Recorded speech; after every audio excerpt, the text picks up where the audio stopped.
ఇంటికి వచ్చిన టాకో లాగా ఏదో చేసుకుని తిన్నా. And dare devil the season 3 చూస్తుండే. సీజన్ 3 లా ఇప్పుడే 12th ఎపిసోడ్ కంప్లీట్ చేసిన. అండ్ ఈ లాస్ట్ ఎపిసోడ్ కంప్లీట్ చేస్తే మనది డేర్ డెవిల్ సిరీస్ అయిపోతుంది. అఫ్ కోర్స్ ఇది అయిపోయిన తర్వాత dare devil born again the కూడా 2 సీజన్లు ఉన్నాయి. ఫస్ట్ సీజన్ ఆల్రెడీ వచ్చేసింది, సెకండ్ సీజన్ ఇప్పుడు నడుస్తుంది. సో అవి 2 ఉన్నాయో పక్కన పెడదాం. బట్ దీంట్లో ఇదే last and it's already 9:25 PM. Almost రాత్రి 9:30 అవుతుంది. Today to be very honest నాకు అసలు ఇప్పుడు జిమ్ పోవాలని లేదు. మంచిగా ఎక్కువ స్ట్రెస్ తీసుకోకుండా పడుకోవాలని ఉంది. అసలు వర్కౌట్ చేయకుండా మరి పాగల్గాంతి వండుకుంటే మనసు ఒప్పదు, గలీజ్ ఉంటది. I will be feeling yuck. ఇప్పుడు జిమ్ కి పోవద్దు అనే ఆలోచన వస్తున్నందుకే I'm feeling not very good. But it not very good ల నుంచి కొంచెం గుడ్ చేద్దామని చెప్పి ఇప్పుడు ప్లాన్ ఏంది అంటే ఈచ్ ఎపిసోడ్ 1 hour ఉంటది. ఎస్, ఒక్కొక్క ఎపిసోడ్ గంట ఉంది. ఆ గంట సేపు మనం ఈ లాస్ట్ ఎపిసోడ్ చూసే మొత్తం గ్యాప్ లా కింద ట్రెడ్మిల్ మీద ఆ ఎపిసోడ్ అయిపోయేంత వరకు నడుస్తూనే ఉందామని ఫిక్స్ అయినా. So that's the plan. I think అది చేస్తే కొంచెం హ్యాపీ ఫీల్ అయితే కావచ్చు. బికాస్ జిమ్ లేదు కాబట్టి కొంచెమన్నా ఫిజికల్ యాక్టివిటీ ఉంటే కొంచెం ఆ డోపమిన్ వస్తుందేమో, హ్యాపీగా పడుకోవచ్చేమో అనుకుంటున్నా. చూద్దాం ఏమైతుందో. But for now let's do this.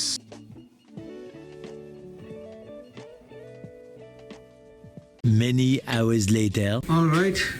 Time is 11:23. Last 1.5 hour నుంచి 1.5 hour కూడా కాదు, 115 minutes నుంచి నడుస్తూనే ఉన్నా. మధ్యలో వాటర్ బాటిల్ తెచ్చుకోవడానికి ఒక 2 minutes దిగి ఉండే. సరే 5 minutes తీసేద్దాం. సో 110 minutes నుంచి నడుస్తున్నా. అంటే దగ్గర 1 hour 50 minutes. అండ్ నడిచి ఏం ఆకలి అవుతుందంటే పిచ్చిగా ఆకలి అవుతుంది. అండ్ డేర్ డెవిల్ ఎపిసోడ్ అయిపోయింది, సిరీస్ అయిపోయిన తర్వాత యూట్యూబ్ ది కొంచెం పని ఉంటే అది చేసుకున్నా, చేసి యూట్యూబ్ లో వీడియోస్ చూస్తున్నా. అది సంగతి. ఐ థింక్ ఇంకో 10-15 నిమిషాలు నడుద్దాం, తర్వాత ఏం చేయాలో చూద్దాం. Later that night. డిన్నర్ చేయాలి. మన క్యాలరీస్ ఆల్మోస్ట్ అన్నీ అయిపోయినాయి ఈ రోజుకి. Only 200 calories మిగిలినాయి. ప్రోటీన్ ఇంకా హిట్ కాలే. ప్రోటీన్ పౌడర్ తాగి let's call it a day. Actually on second thought 2 scoops వే తాగుదాం అనుకున్నా. 1 scoop వే తాగుతా. I'm gonna do 2 omelets. The next day.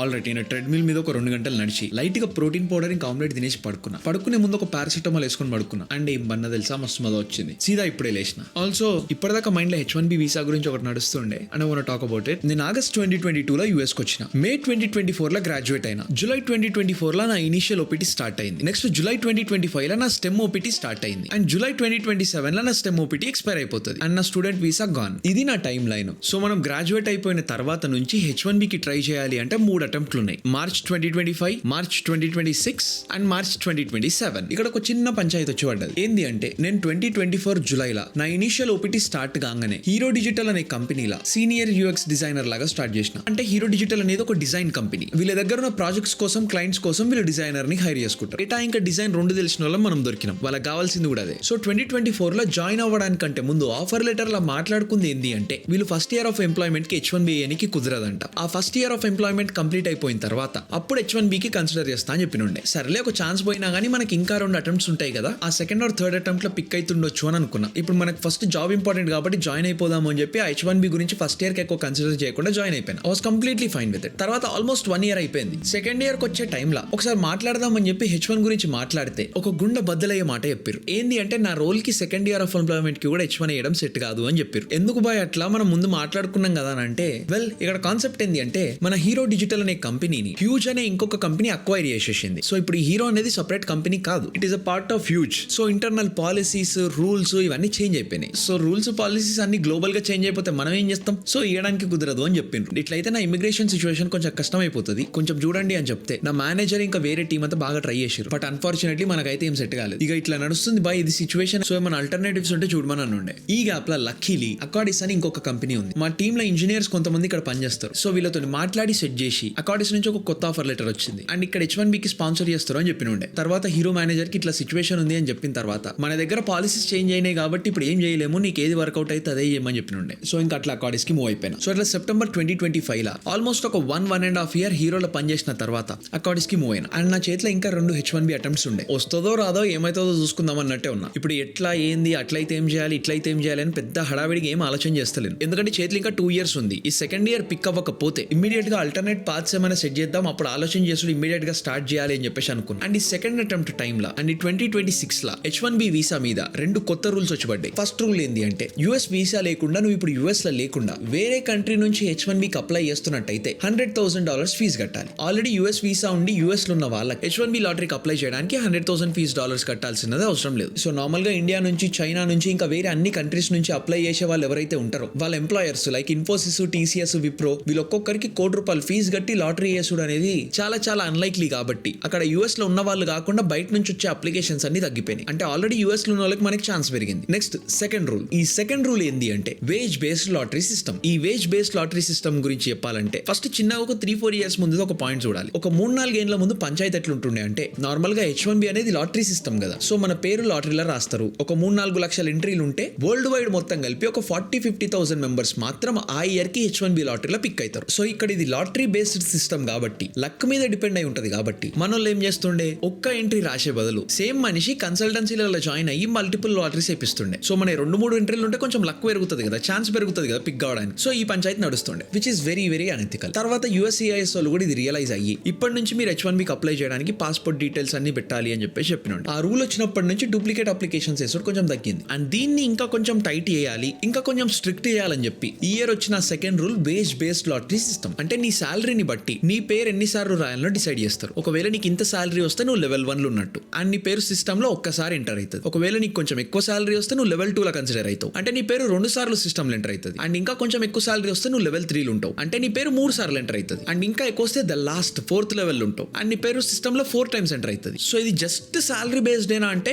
కాదు, మన లొకేషన్ ఇంకా మన రోల్ కూడా కన్సిడర్ అవుతుంది. అంటే మనం కాలిఫోర్నియాలో సిలికాన్ వ్యాలీ ఇంకా టెక్సస్ లో ఆస్టిన్ ఈ రెండింటిని కంపేర్ చేస్తే అఫ్ కోర్స్ కాలిఫోర్నియాలో ఎక్స్పెన్సెస్ ఎక్కువ ఉంటాయి, ఖర్చులు ఎక్కువ ఉంటాయి, అందుకని వాళ్ళకి శాలరీ కూడా ఎక్కువ ఉంటుంది. ఆస్టిన్ లో కంపారిటివ్లీ రెంట్లు కానీ ఖర్చులు కానీ తక్కువ ఉంటాయి అండ్ శాలరీ కూడా కొంచెం తక్కువ ఉంటుంది. సో ఇప్పుడు కాలిఫోర్నియా వాడు ఎక్కువ సంపాదిస్తున్నాడు అని చెప్పి వానికి ఎక్కువ ఎంట్రీలు ఉంటాయి అని అంటే కాదు. లొకేషన్ ని బట్టి మన రోల్ ని బట్టి మనం లెవెల్ 1 లెవెల్ 2 లెవెల్ 3 లెవెల్ 4 తెలుస్తుంది. మనం ఏ లెవెల్ కిందికి వస్తున్నాము ఏంది అని చెప్పి ఈ అఫీషియల్ గవర్నమెంట్ వెబ్సైట్ లో మనం ఒకసారి రిఫరెన్స్ కోసం చెక్ చేసుకోవచ్చు. ఇక్కడ నేను చూసిన దాని ప్రకారం నా కేసులో నాకు కొంచెం అదృష్టం మంచిగా ఉన్నట్టుంది. ఎందుకంటే నేను ఉండేది ఆస్టిన్ టెక్సస్ లా అండ్ నా కౌంటీ ఈస్ ట్రావిస్ కౌంటీ. ఇక్కడ మా లొకాలిటీలా డిజైనర్స్ కి కొంచెం తక్కువ సాలరీ ఉన్నా గానీ మంచి వేజ్ లెవెల్ వస్తున్నాం. లిటరల్లీ నీ గంటకు $25 ఉన్నా చాలు నువ్వు లెవెల్ 1 లో ఎంటర్ అయిపోతావు. అండ్ అట్లా నాకు వచ్చే శాలరీకి మరీ ఎక్కువ లేకపోయినా బికాస్ ట్రావిస్ కౌంటీలో డిజైనర్స్ కి కొంచెం శాలరీ తక్కువ ఉన్నా గానీ వేజ్ లెవెల్ ఎక్కువ వస్తుంది కాబట్టి నేను డైరెక్ట్ నా లెక్క ప్రకారం వేజ్ 4 కిందికి వచ్చిన. ది హైయెస్ట్ వేజ్ లెవెల్ ఉన్నా అంటే నా పేరు లాటరీలో 4 సార్లు ఎంటర్ అవుతుంది. అది నా లెక్క ప్రకారం. అఫీషియల్ గా మా ఎంప్లాయర్ వాళ్ళు మనకి H1 అప్లై చేసిన లా ఫర్మ్ ఓగుల్ ట్రీ వీళ్ళు నాకు ఏ రోల్ పెట్టినరు ఏ వేజ్ లెవెల్ కింద వేసినరు ఏంది అనేది నాకు చెప్పలేరు. But I'm hoping this is it. So అట్లా మన second attempt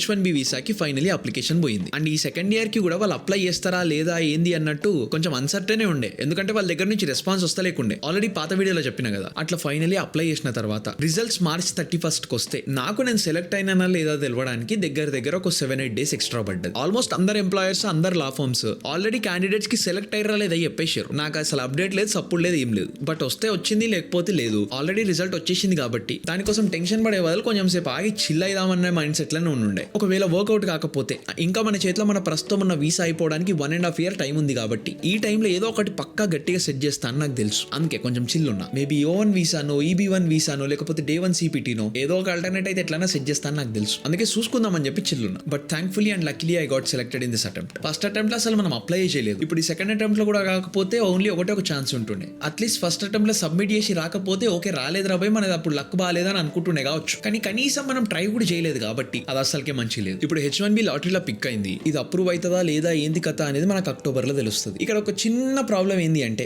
same STEM OPT అప్పుడు కూడా ఇదే ఉండే. మనది డిగ్రీ ఏమో డేటా సైన్స్ అండ్ మనం చేస్తున్న జాబ్ ఏమో UX డిజైన్. నేను ఆల్రెడీ STEM OPT కోసం కూడా మంచి జస్టిఫికేషన్ ప్రొవైడ్ చేసిన. ఆ యూజర్ డేటాని, యూజర్ బిహేవియర్ ని, ఆ యూజర్ ప్యాటర్న్స్ ని అన్నిటిని మన దగ్గర ఉన్న డేటాని మొత్తం మంచిగా అనలైజ్ చేసి దాని నుంచి మనం UX డిజైన్ చేయాలి కాబట్టి సేమ్ ఇదే మంచిగా జస్టిఫై చేసినుండే. And STEM OPT got approved as well. But H1B కి ఈసారి కొంచెం స్ట్రిక్ట్ చేస్తాడేమో అని బ్యాక్ ఆఫ్ ద మైండ్ కొంచెం ఉంది. మేబీ RFEలు పంచాయతీలు వేస్తాడేమో తెలియదు, చూడాలి. బట్ ఏదైనా నువ్వు సెట్ చేద్దాం, ఇచ్చి పడేద్దాం. సో అది బై కథ. ఒకవేళ మీరు H1Bకి అప్లై చేసి సెలెక్ట్ అవ్వకపోతే నెక్స్ట్ ఇయర్ మళ్ళీ మనకు అప్లై చేయడానికి టైం ఉంది కాబట్టి ఇప్పటిలోపు ఇంకేదైనా మంచి జాబ్ కి ట్రాన్స్ఫర్ అయితే కొంచెం ఎక్కువ సాలరీ వచ్చే దగ్గరికి ట్రాన్స్ఫర్ అయితే మనకి 3rd లెవెల్లో లేకపోతే 4th లెవెల్లో నెక్స్ట్ ఇయర్ అప్లై చేసుకోవడానికి ఛాన్స్ ఉంటుంది. సో దానికోసం ట్రై చేస్తే బెటర్. ఒకవేళ అన్ని అటెంప్ట్స్ అయిపోయినాయి అని అంటే అఫ్ కోర్స్ ఇప్పుడు కూడా మనకి చేయడానికి కొన్ని వర్క్ అరౌండ్స్ ఉంటాయి. లైక్ Day 1 CPT కానీ ఆర్ మన స్పెసిఫిక్ కేస్ ని బట్టి ఇంకేమైనా వేరే ఆప్షన్స్ కూడా ఉండొచ్చు. బట్ ఎట్ ది ఎండ్ మీరు సెట్ చేస్తారని నాకు తెలుసు. ఆల్ ద బెస్ట్ మా. సెట్ చేద్దాం, ఇచ్చి పడేద్దాం. అండ్ విత్ దట్ మనం రేపు కలుద్దాం, ఇచ్చి పడేద్దాం. అండ్ యా అంతే మరి. బై.